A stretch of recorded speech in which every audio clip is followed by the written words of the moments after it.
Pessoal, bom dia. Obrigado pela presença de vocês aí mais nesse nosso Fórum Nacional de Debates Legais, com atualizações aí da área tributária e trabalhista, algumas novidades e, enfim, vamos lidar aí começar o ano lidando com essas inovações, essas atualizações e espero que tudo corra bem, que o nosso mestre Damasceno continue inspirado e vamos que vamos. Boa reunião para todos.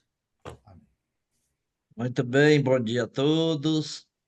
É, Nós vamos começando agora o nosso dia 14 com a programação mais direcionada ao RH, ao departamento mesmo de pessoal, até porque algumas modificações ocorreram no final do ano e alguns estão para acontecer, e aí está por questão de se prevenir. E como eu falei nos bastidores, também foram sancionadas algumas leis. A lei que conclui a reforma tributária, né, que cria o comitê gestor, regulamenta o comitê gestor, regulamenta diversos assuntos para poder entrar realmente em vigor a reforma tributária. E o código isso foi sancionado ontem. O Código de Defesa do Contribuinte, que tramitou por muitos anos e acabou agora, no final do ano, sendo aprovada, é, virou também uma a Lei Complementar 227, que foi publicada ontem. Aliás, a 227 é da reforma tributária, a 225 é que é o Código de Defesa do Contribuinte em nível federal. Esses dois assuntos e mais outros que nós estamos analisando, nós vamos trazer no nosso próximo encontro, que já vamos deixar de logo agendado para o dia 28, tendo em vista que já tem algumas matérias dessas normas que já estão em vigor. Então, vamos oficialmente abrir o nosso encontro de hoje. E o de hoje, como vocês verão, nós temos muitos temas relacionados à área trabalhista e algumas notícias sobre a nossa área tributária.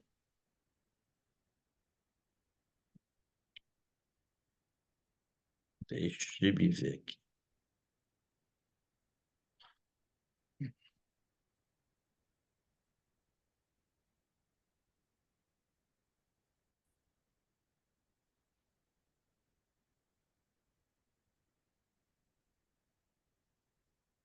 Muito bem. Então, nós temos aí atualidades trabalhistas e tributárias, adicional de periculosidade nas atividades perigosas em motocicleta, contribuição assistencial, limites, alerta. Assistência sindical nas rescisões poderá retornar, dentre outras coisinhas que foram modificadas em 2017 na reforma trabalhista. Receita tributa ressarcimento por uso de veículo próprio e pagamento de jeton. Interessa também as entidades que pagam jeton para os seus diretores. É, E, por final, tributação dos lucros, que é aquela questão que ficou no final do ano para entrar em vigor, e nós vamos explicar como deve se proceder em cima disso. Então, vamos em frente.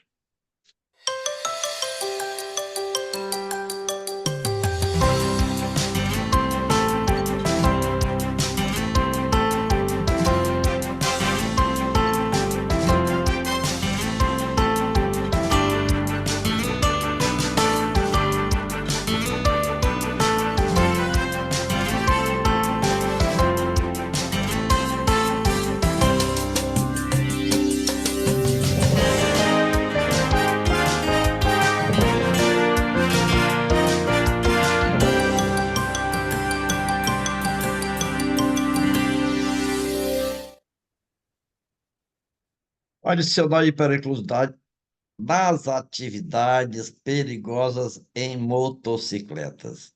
A história desse adicional, ela vem desde 2014, com a portaria do Ministério do Trabalho e Emprego, portaria 1565 de 2014, ele inseriu diversas atividades sujeitas ao adicional.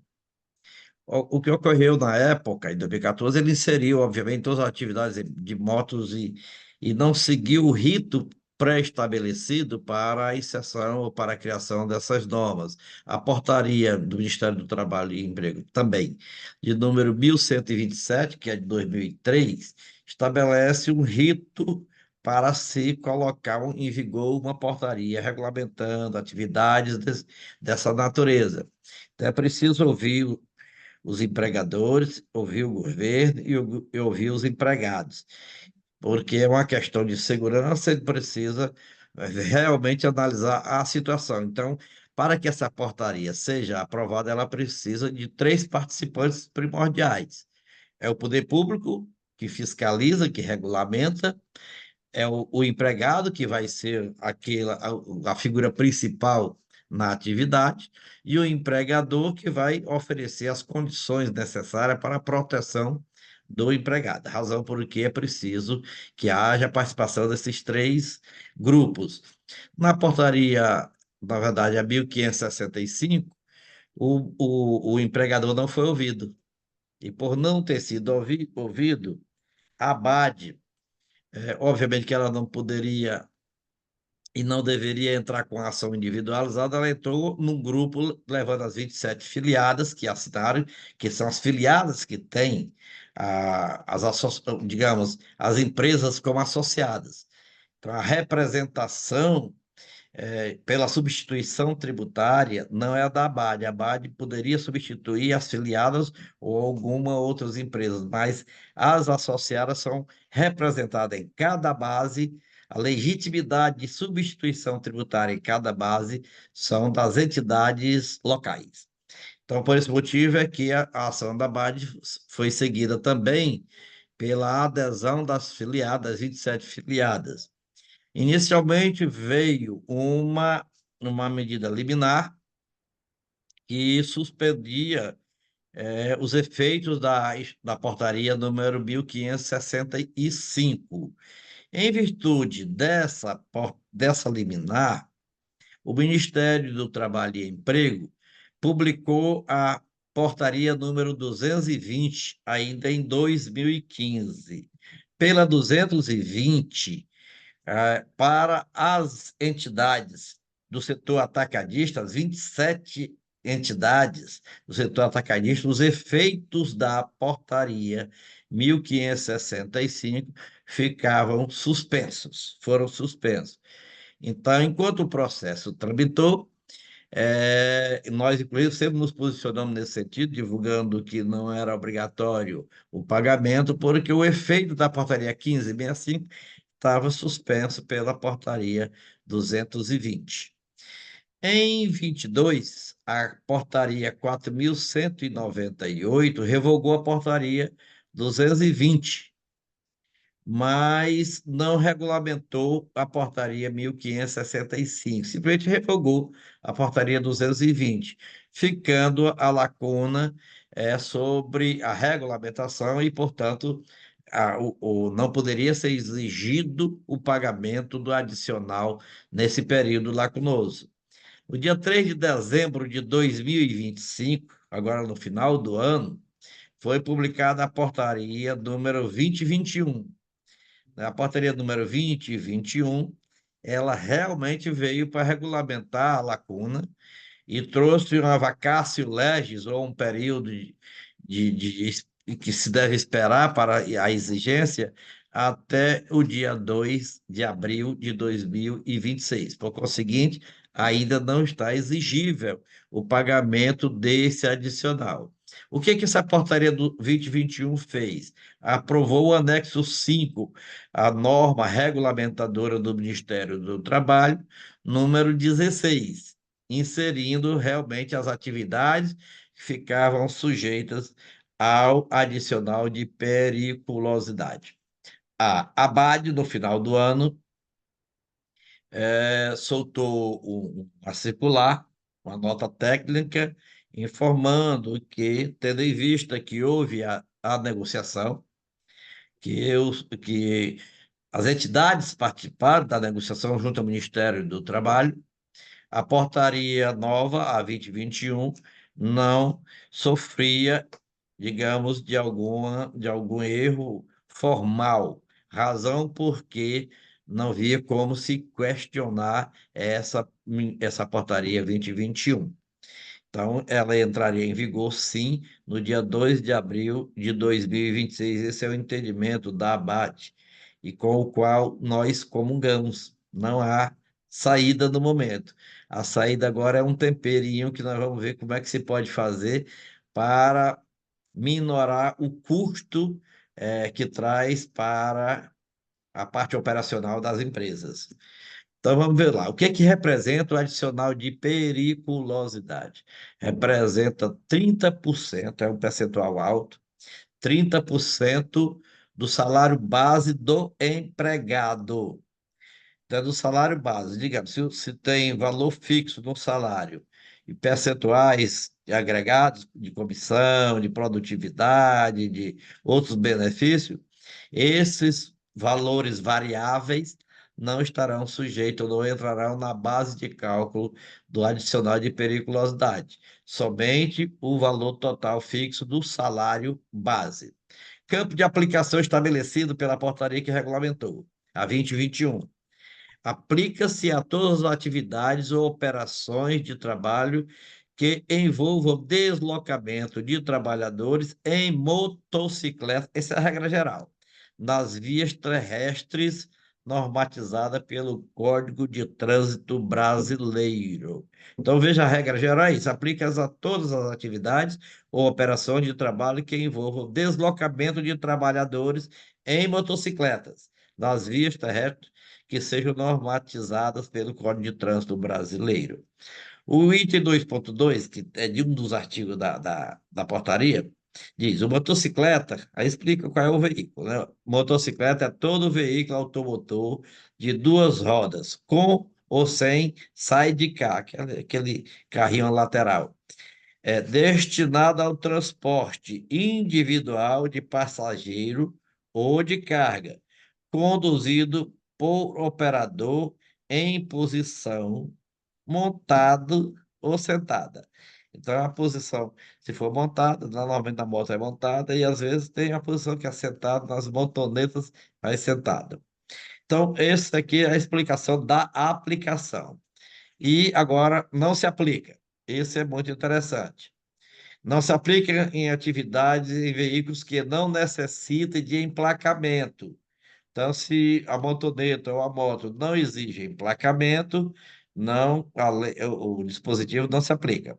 Ou que não exijam também, conforme o Código de Trânsito Brasileiro, a Carteira Nacional de Habilitação para conduzir. Então, se o veículo não exige que o condutor seja habilitado para essa finalidade, não há necessidade também de se pagar o adicional de periculosidade. Também não se aplica no deslocamento exclusivamente no percurso entre. Lá na outra tinha essa obrigação. Deslocamento exclusivamente no percurso entre a residência e o local de trabalho. E o retorno para a casa, né, obviamente. Então, nesse interregno, não interessa por que caminho, não cabe a aplicação do adicional de periculosidade. Também não se aplica nas atividades com a condução de motocicleta, exclusivamente em locais privados ou em vias internas ou em vias terrestres não abertas à circulação pública, mesmo quando a motocicleta transitar de forma ou mesmo quando ela transita de forma eventual por via de circulação pública. Então vamos explicar.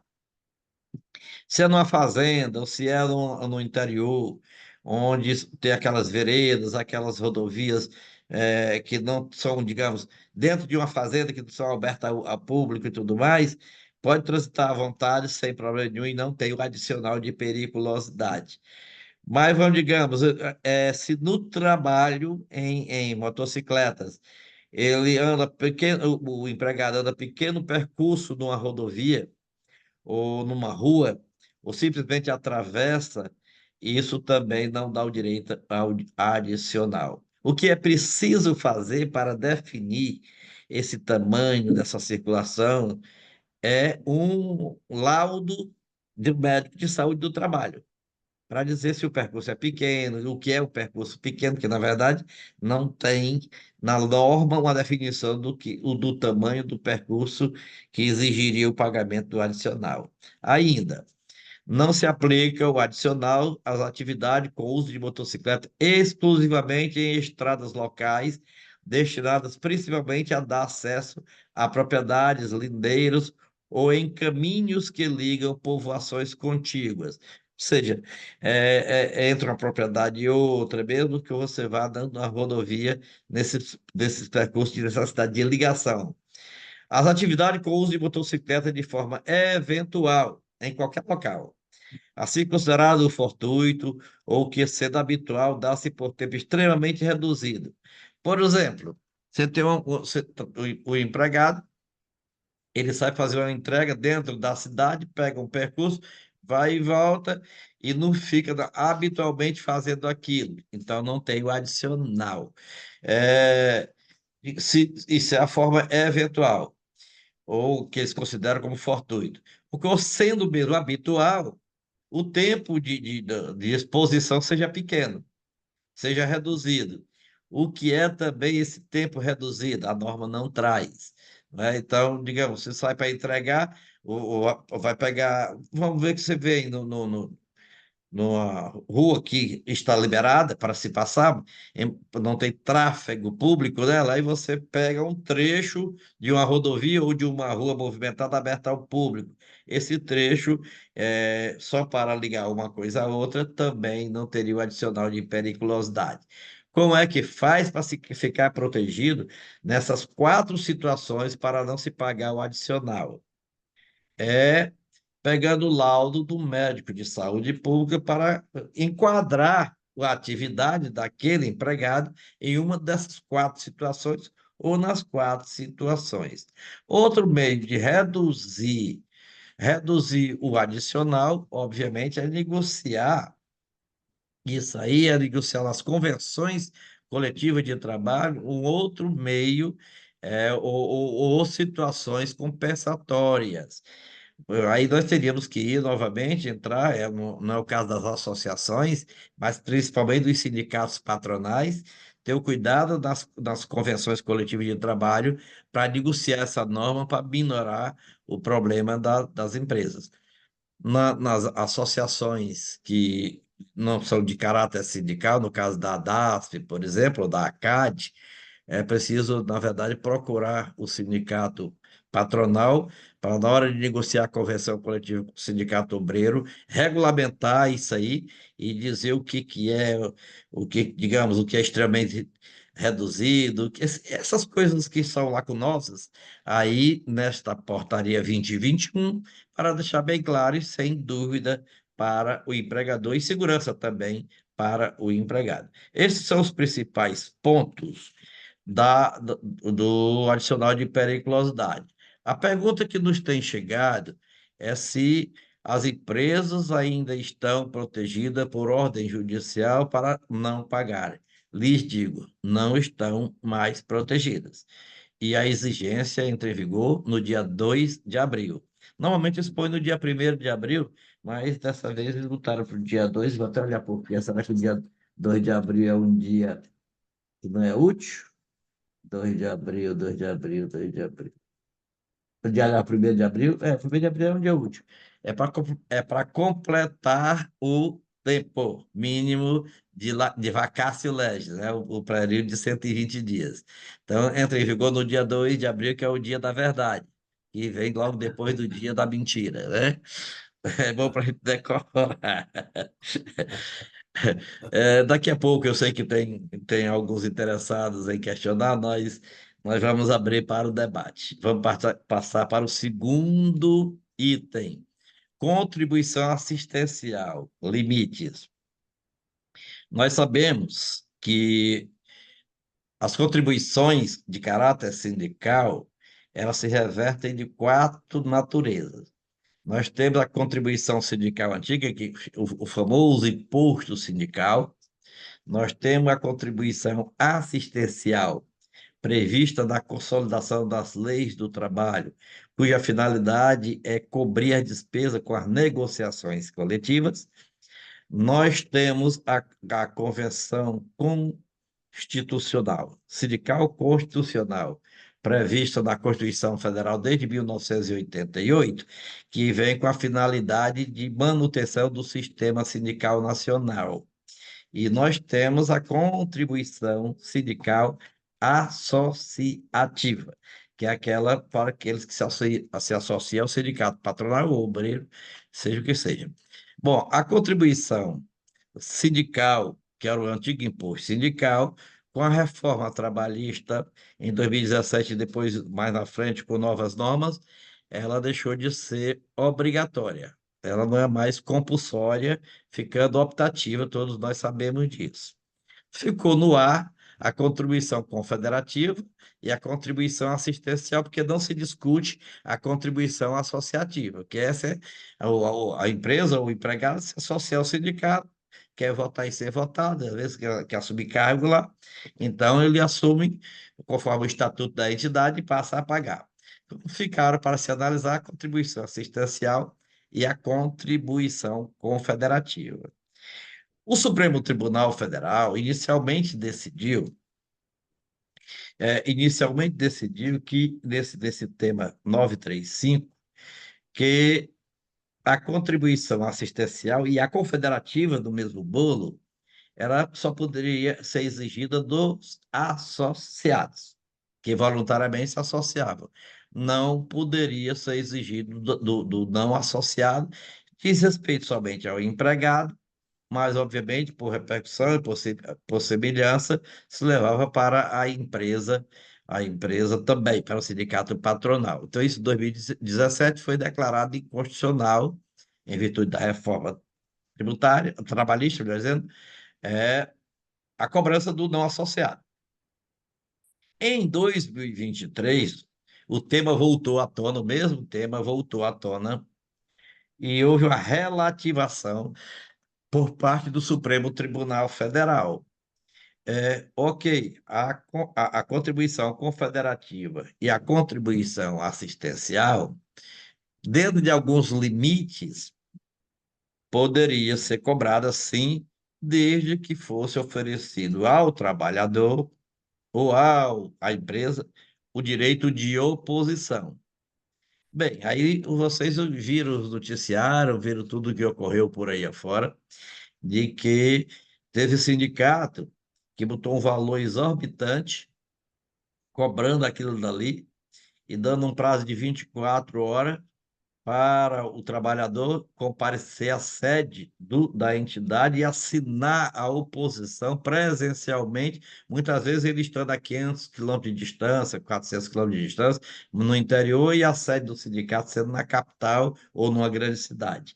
Então, isso aconteceu em diversos estados, em muitas situações. Razão porque o assunto voltou a ser discutido no Supremo Tribunal Federal sob a relatoria do ministro Gilmar Mendes, né? Aí, quais seriam essas questões? Como apresentar? São os dois itens que foram levantados. Como apresentar a oposição e qual o limite a ser cobrado, qual o valor a ser cobrado dessa contribuição, para que não inviabilizasse nem a situação do trabalhador e nem tampouco tomasse dinheiro do empregador. Então, o Supremo decidiu. Só que um detalhe, pessoal: o Supremo não pode normatizar. Ele põe limite de tempo, ele pode estabelecer uma coisa subjetiva, mas não pode estabelecer valores e nem tampouco normas digamos, de condição de oposição. Quem tem que fazer isso é o Poder Legislativo. Quem tem que fazer isso é a regulamentação. Então, vamos lá, essa lacuna, como eles caminharam para que houvesse uma solução nisso aí, nesses dois limites. Como apresentar a oposição válida e como se estabelecer limites adequados para que não houvesse a extrapolação de valores. Então, não, aí estabeleceu o seguinte: não basta que a convenção, isso vai para a convenção coletiva, né? Não basta que a convenção preveja a possibilidade de oposição como estava anteriormente. Está previsto, então pode opor. Mas como se opor? É necessário que essa possibilidade seja real, acessível, compreensível e exercível em condições adequadas. Quais são as condições adequadas? Sugere-se WhatsApp, e-mail, na própria empresa, deixar lá uma cartinha na própria empresa. Sugere diversos caminhos que precisam ser colocados nas convenções coletivas. Eles têm que colocar esse meio que garanta a possibilidade de se exercer a oposição, e não do jeito que estava até então. Aí, em diversas convenções ainda em vigor. Limites de valor.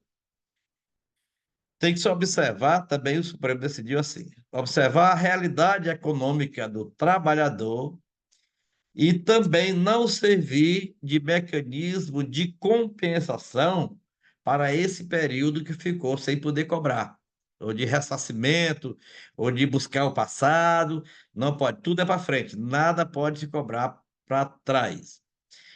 Bem, o STF admite a legitimidade da contribuição assistencial. Isso foi a última decisão, já agora em dezembro, mas a condiciona a salvaguardas, quais sejam vedação à cobrança retroativa, proibição de interferência de terceiro no exercício do direito de oposição. Significa o quê?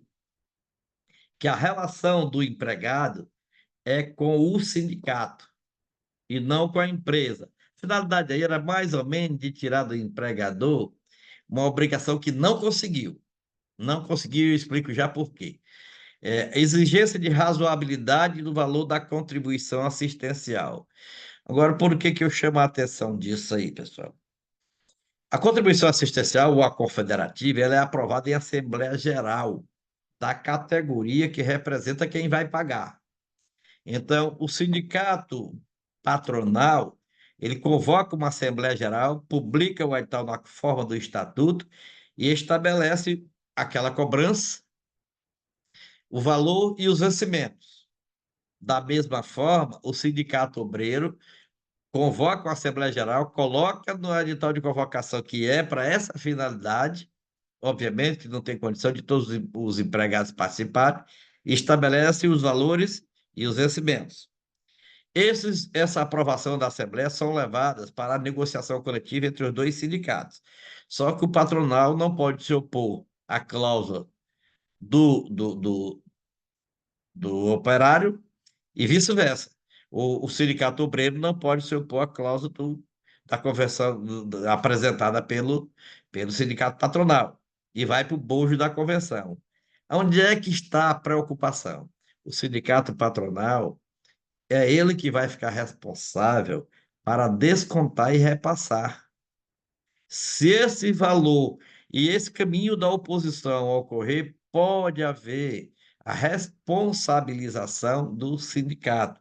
Então, a fiscalização no momento da elaboração da convenção coletiva, que vai ser assinada pelo sindicato obreiro e pelo sindicato patronal, é muito importante, porque é preciso ver realmente se os dois estão dentro dos parâmetros estabelecidos pelo Supremo Tribunal Federal. O que se sugere nessa situação? É que se haja um trabalho no sentido de se impor esses limites em termos percentuais, digamos, do salário.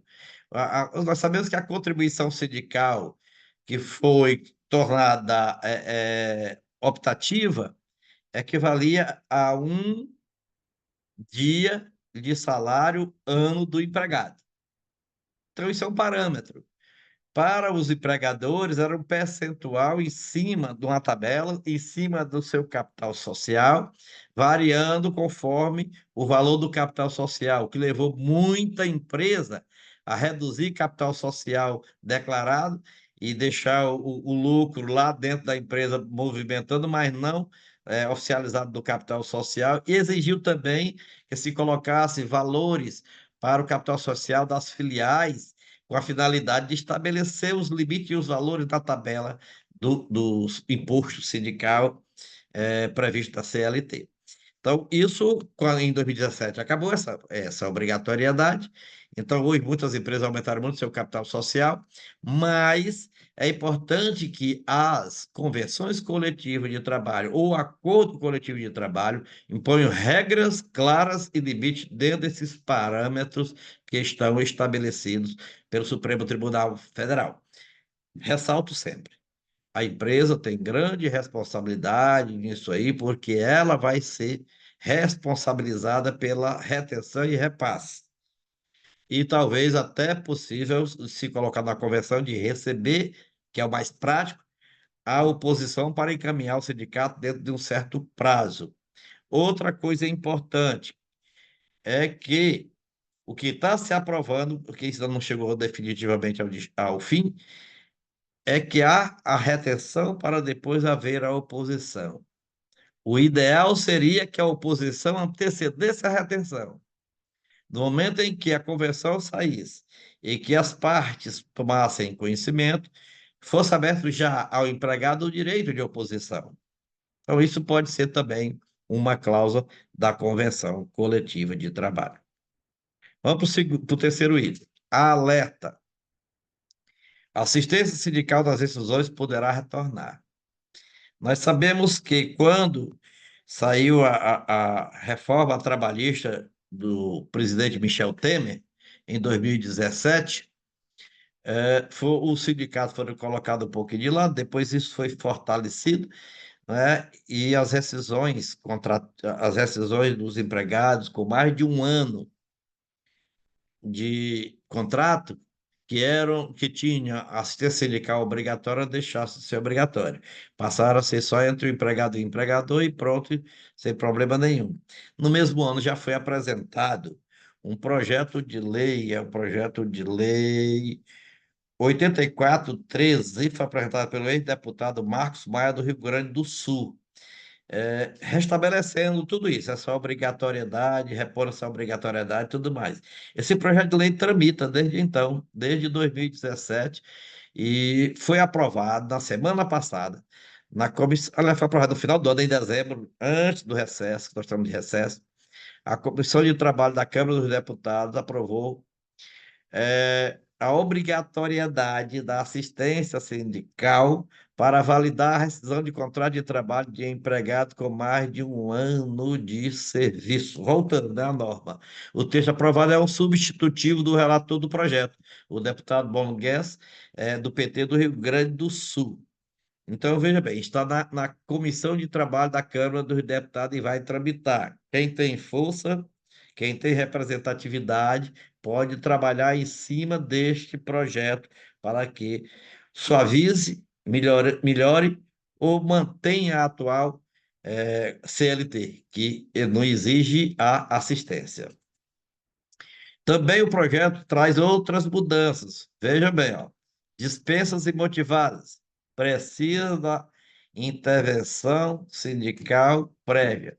Isso é uma aberração, pessoal, porque as dispensas imotivadas são todas as dispensas feitas pelo empregador sem justa causa.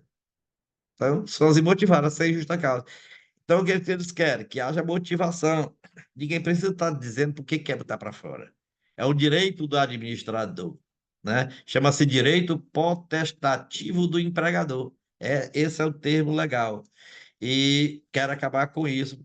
Então, o procedimento necessário para demissões sem justa causa, sejam elas individuais ou coletivas, teriam que ser submetidas à intervenção ou à negociação com o sindicato obreiro. O projeto também traz acordo entre as partes. Hoje, o empregado pode fazer acordo com o empregador fazer acordo com o empregado e extinguir o contrato de trabalho sem nenhum problema. Inclusive, qualquer das partes pode juntar esse acordo com uma petição à Justiça do Trabalho e pedir que seja homologado aquele acordo. E a Justiça do Trabalho hoje já pode, sim, em virtude de normatização feita pelo Conselho Nacional de Justiça, CNJ, digamos, homologar acordos sem litígio, né? Porque antes a A Justiça do Trabalho era uma justiça, embora tivesse de conciliação, mas ela só podia conciliar se houvesse um litígio, né? Um dissídio individual. Com essa normatização do CNJ do ano passado, pode haver a homologação de acordos firmados entre as partes sem o litígio. Arbitragem para alto salário determina que a cláusula de arbitragem em contrato de trabalhadores com remuneração superior a 2 vezes o teto do INSS só será válida se houver assistente também sindical, coisa que não precisa. Hoje, esse teto em torno de 17 mil e poucos reais.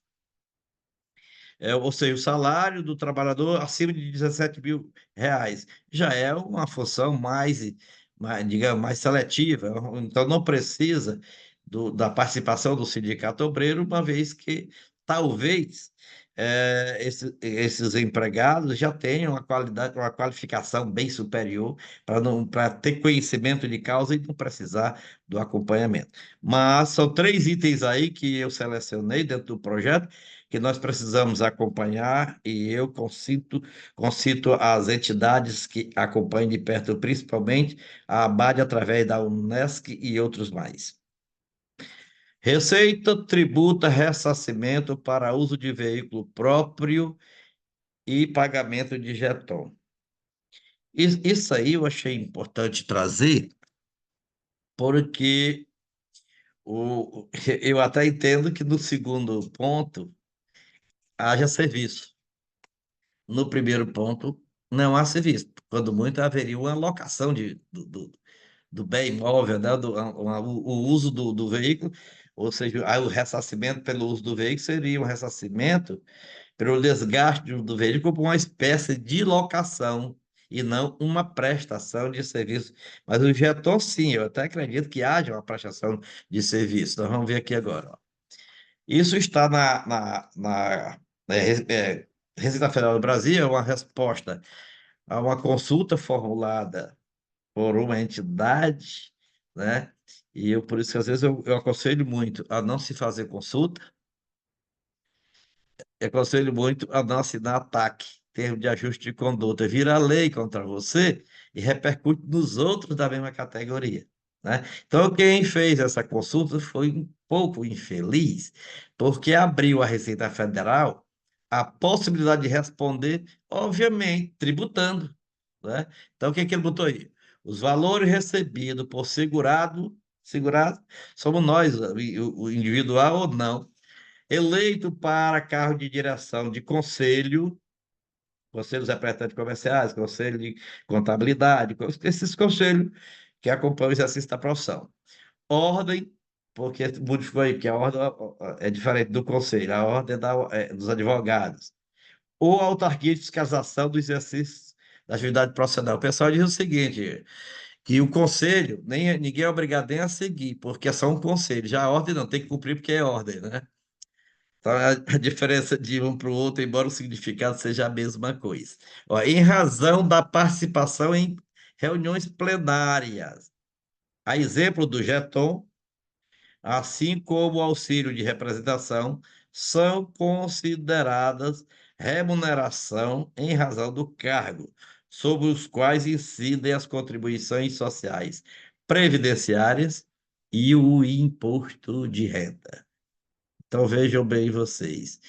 É, aqui, em relação ao jeton, a pessoa vai, né, o diretor vai para a reunião e trabalha, presencia, tem seu esforço pessoal. Pode-se considerar uma contrapartida ao trabalho. Mas o uso do veículo próprio, que nós já vamos ver no próximo item, não se justifica. Então, em virtude dessa COSIT 146, agora do final de 2025, o auditor fiscal da Previdência, da Receita, do Ministério do Trabalho, pode chegar da empresa ou né, nesses órgãos aí, associações que pagam jeton e, obviamente, cobrar, digamos, esses tributos. Vocês poderiam me perguntar, e as verbas de representação? Verba de representação, senhores, embora aqui e acolá se caminhe por um caminho um pouco tortuoso, é uma verba de ressarcimento. Então, é o seguinte, o diretor vai a um almoço com uma pessoa de interesse da entidade que ele representa, na condição de representante daquela entidade, tem aquela despesa, traz o comprovante, apresenta à entidade e a entidade lhe devolve aquele dinheiro, ou seja, ressarce. Então, isso aí não gera tributação, é ressarcimento de despesa. Por isso, normalmente, as verbas de representação exigem a comprovação de que houve a despesa, de que aquela despesa aconteceu. E a entidade, ou a empresa, ou o empregador, está lhe ressarcindo. Um exemplo de verba que é de ressarcimento é o empregado viajante, ele tem autorização para almoçar por onde anda e trazer a nota fiscal do almoço ou do hotel onde dormiu, a empresa ressarce e esse ressarcimento, ele não entra para o salário, ele não se comunica com o salário, por conseguinte, ele não tem a tributação, nem pela empresa, nem pelo empregado. É uma coisa muito semelhante. Então, verba de representação ou ressarcimento de despesa a serviço, ela não tem tributação porque não se incorpora ou não se equipara à prestação de serviço. Outra da COSIT. Os valores recebidos a título de ressarcimento de gasto decorrente está aí. Pronto, esse é o que eu estava falando agora. Da utilização de veículo não oficial por segurado eleito para o cargo de direção do Conselho, ordem ou autarquia de fiscalização do exercício de atividade profissional, ainda que não classificado como auxílio de representação, estão sujeitas ao imposto sobre a renda e às contribuições sociais previdenciárias. Então, são dois itens: o jeton e o uso do carro próprio para o ressarcimento para essa despesa. Então, em virtude dessa COSIT 146 de 2025, deixam aí a possibilidade do auditor fiscal autuar e exigir essa cobrança. Então, a empresa e as entidades precisam repensar essa situação. Tributação dos lucros e dividendos. Nós comentamos isso o ano passado, era o PL número 1087 de 2025, que transformou na lei 15.270 de 2025. Eu remeto os senhores a acompanhar o programa que nós já falamos sobre tudo isso, no dia 2 de dezembro de 2025. Está no YouTube à disposição de quem queira acessar. Mas é o seguinte, o que trouxe essa lei? Alterações da legislação do imposto de renda da pessoa física para ampliar a faixa de isenção para R$ 5.000, todos nós estamos sabendo, e reduzir a carga tributária sobre rendas baixas e médias. Instituir uma tributação mínima sobre rendas elevadas, a partir, obviamente, de R$ 50.000, acima de R$ 50.000, especialmente sobre os lucros e dividendos atualmente isentos. O objetivo é tornar o sistema tributário mais progressivo, ou seja, quem pode mais paga mais, quem pode menos, paga menos. E corrigir distorções de isonomia. A progressividade, pessoal, é exatamente isso. Quem pode pagar mais, paga mais. Quem não pode pagar muito, paga menos. É, a partir de janeiro, agora, corrente, o pagamento, o creditamento, o emprego ou a entrega de lucros e dividendos por uma mesma pessoa jurídica a uma mesma pessoa física residente no Brasil em montante superior a R$ 50.000 ao mês, fica sujeito à retenção na fonte do imposto de 10%. Imposto de renda 10%. Quem retém é a empresa que está passando esse valor para o seu sócio. Então, é a empresa que retém e repassa. São vedadas qualquer deduções. É o valor a partir de 50.000 e centavo, não deduz nada. Até 50.000 não tem retenção. A partir de 50.001 centavo, tem retenção em cima dos 50.001 centavo, sem dedução de nada. Não se sujeita a esse imposto os lucros e dividendos relativos ao resultado apurado até o ano calendário de 2025 e os que estavam ainda no caixa da empresa passada, né? Cuja distribuição tenha sido aprovada até 31 de dezembro de 2025. Eu botei de novo esse tema para chamar a atenção. A lei continua com esse dispositivo, cuja distribuição tenha sido aprovada até 31 de dezembro de 2025, em ata das Assembleias Gerais das SA ou em reunião de sócios das limitadas, e que esse documento tenha sido registrado na junta comercial, se for uma sociedade civil, no cartório de registro da pessoa jurídica, se for a sociedade de advogados, na Ordem dos Advogados do Brasil, até o dia 31 de dezembro de 2025. Bom, exigidos nos termos da legislação civil ou empresarial, desde que seu pagamento, crédito, ou emprego ou entrega ocorra nos termos originalmente previstos nesse documento que está aí, nós estamos mencionando aí no item 2, né? Agora, o que era preciso? Aí houve uma regulamentação para isso aí, é que você não tinha previsão, porque o balanço vai até 31 de março, o direito ao balanço até 31 de março. Eu orientei, inclusive, que poderia fazer a ata dizendo que o percentual do que fosse apurado estava dentro da lei. A Justiça baixou norma dizendo que você fizesse um balanço provisório, mas nem precisava disso, porque se você bota que do valor apurado no dia 30 de dezembro de 2025, líquido, no balanço, que será realizado até 31 de março, X% será para fulano, X% será para ciclano, X% será para aumento de capital, estaria atendendo a determinação legal. Bom, a CNI, Confederação Nacional da Indústria, a CNC, Confederação Nacional do Comércio, e a OAB foram ao Supremo Tribunal Federal e alegando a inconstitucionalidade. A liminar que foi publicada, foi decidida pelo ministro, ela transferiu esse prazo de 31 de dezembro de 2025 para 31 de janeiro corrente. Então, as empresas têm até o final deste mês para fazer esta reunião e decidir o que vão fazer. Se tem o balanço, tudo bem, vamos fazer o balanço. Todos os contadores têm que correr para, em vez de concluir o balanço até 31 de março, concluir o balanço até 31 de janeiro. Quem não puder, fazer aquela norma conforme a gente já orientou. Então, veja bem, ganhamos 31 dias, né? Ganhamos 31 dias aí nesse prazo, cuja distribuição tenha sido aprovada até 31 de janeiro de 2026. Essa é a norma vigente pela liminar concedida pelo Supremo Tribunal Federal. E assim nós encerramos nossa apresentação e abrimos para as discussões.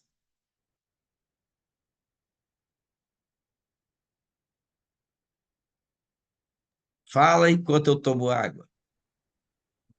Sim, eu tenho uma dúvida, vamos aplicar a questão de moto. A gente tem aí, eu acredito que em todo o país, e foi bastante discutido, o tal da utilização do moto Uber. Se o trabalhador utilizar eventualmente a moto Uber, ele não tem, mas ele utiliza, a gente vai ter que pagar também o adicional de periculosidade, os 30% nesse caso? É uma questão, Zé Carlos, muito interessante, porque a normalização é para o piloto. Só para o piloto. Vai montado, pilotando, né? Tanto de um passageiro, tá? É de um piloto. Então, veja bem, isso aí nós temos, talvez, digamos, o pessoal da RH diga assim, não, é por segurança. O advogado diria o seguinte, brecha para judicializar, se para derrubar um auto ou coisa parecida. Mas se a norma é para quem pilota a moto. Mestre, só Risco da para esclarecer utilização, aqui, né? Pode falar, Dan Solomão, pode falar. é sobre exatamente esse tema. Eu entendi que o adicional de 30% é sobre o registrado, o salário. No caso, acho, né, no caso da Disca e os outros distribuidores, que têm os vendedores como CLT, normalmente existe um registro do empregado né, na base da categoria, com o salário base da categoria. O resto é ganho por desempenho de vendas, comissão e assim por diante. Nós estamos falando, então, um adicional de 30% sobre essa base, tá certo, doutor? Positivo. Tá, É sobre o salário base. As partes variáveis não entram na base. Isso é lei antiga. tá. Em cima da pergunta do Sandoval, Damasceno, entende-se então que o profissional autônomo, que não teria, em tese, esse salário base, teria um contrato referenciando, por exemplo, um representante comercial, ele não estaria sujeito a essa incidência, correto? Correto. É só para o empregado. É Só o só CLT. para o empregado, aquele que tem subordinação. Perfeito. Lembrando que essa moto pode ser dele ou da empresa. Uhum. Mas se usou para o trabalho, ela fica sujeita. Mas, Sim, uma outra pergunta em relação àquilo que você comentou do ressarcimento do veículo próprio. Se o veículo for locado pela empresa, aí não tem o que se incidir, porque é uma despesa já relativa à empresa, né? verdade, aí é só em veículo próprio. O que cabe à empresa não locar o veículo do empregado. Perfeito. Ok, Né? ok. Embora eu entendesse, Carlos, que no caso da locação para o empregado, não é verba trabalhista. Eles estão equiparando a verba trabalhista a uma coisa que não é. Né? Então, ou seja, essa parte aí cabe discussão judicial. Essa parte aí cabe. Eu acho difícil a do jeton, né? Porque o jeton é a pessoa mesmo lá trabalhando, 1 hora, 2 horas, 3 horas, numa reunião deliberativa. Não é só reunião, viu, Sandoval? Não é só reunião como aquele advogado colega seu fazia, não, que descia para bater papo, falar do interior de Minas Gerais e depois cobrar, né?